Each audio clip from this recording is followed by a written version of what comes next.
बातमी आहे एका ऐतिहासिक अशा भेटीची। तब्बल 22 वर्षांनी उद्धव ठाकरेंनी राज ठाकरे यांच्या निवासस्थानी आज हजेरी लावली आहे। उद्धव ठाकरे, रश्मी ठाकरे आणि आदित्य ठाकरे या तिघांनी सुद्धा राज ठाकरेंचं निवासस्थान असणाऱ्या शिवतीर्थावरती जाऊन बाप्पांचं दर्शन घेतलंय। दुपारी 12:30 वाजता उद्धव ठाकरे सहकुटुंब शिवतीर्थावरती पोहोचले।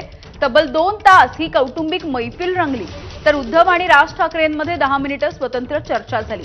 त्यामुळे या भेटीमध्ये नेमकी काय चर्चा झाली यावरती ठाकरे बंधूंच्या पुढची राजकीय वाटचालाची दिशा नेमकी काय असेल हे ठरू शकतं।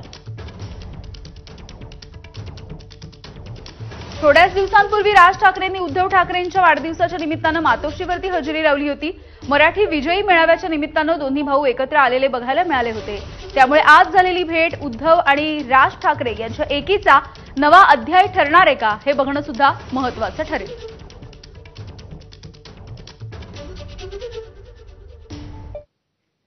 ठाकरे ब्रँड म्हणजे काय याची झलक आज पुन्हा एकदा बघायला मिळाली। ठाकरे कुटुंबाच्या 3 पिढ्या फोटोमध्ये एकत्र आलेल्या दिसल्या। उद्धव आणि राज ठाकरेंनी प्रबोधनकार बाळासाहेब आणि श्रीकांत ठाकरे यांचं स्केच असलेल्या फ्रेमच्या समोर एकत्र फोटोही काढला, तर अमित आणि आदित्य ठाकरेही एकाच फ्रेममध्ये दिसून आले।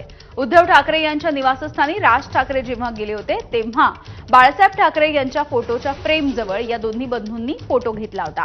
त्यामुळे हे फोटो शिवसेनेच्या अधिकृत ट्विटर हँडलवरून पोस्ट करण्यात आलेत। मात्र मनसेकडून अजूनही हे फोटो सार्वजनिक करण्यात आलेले नाहीत।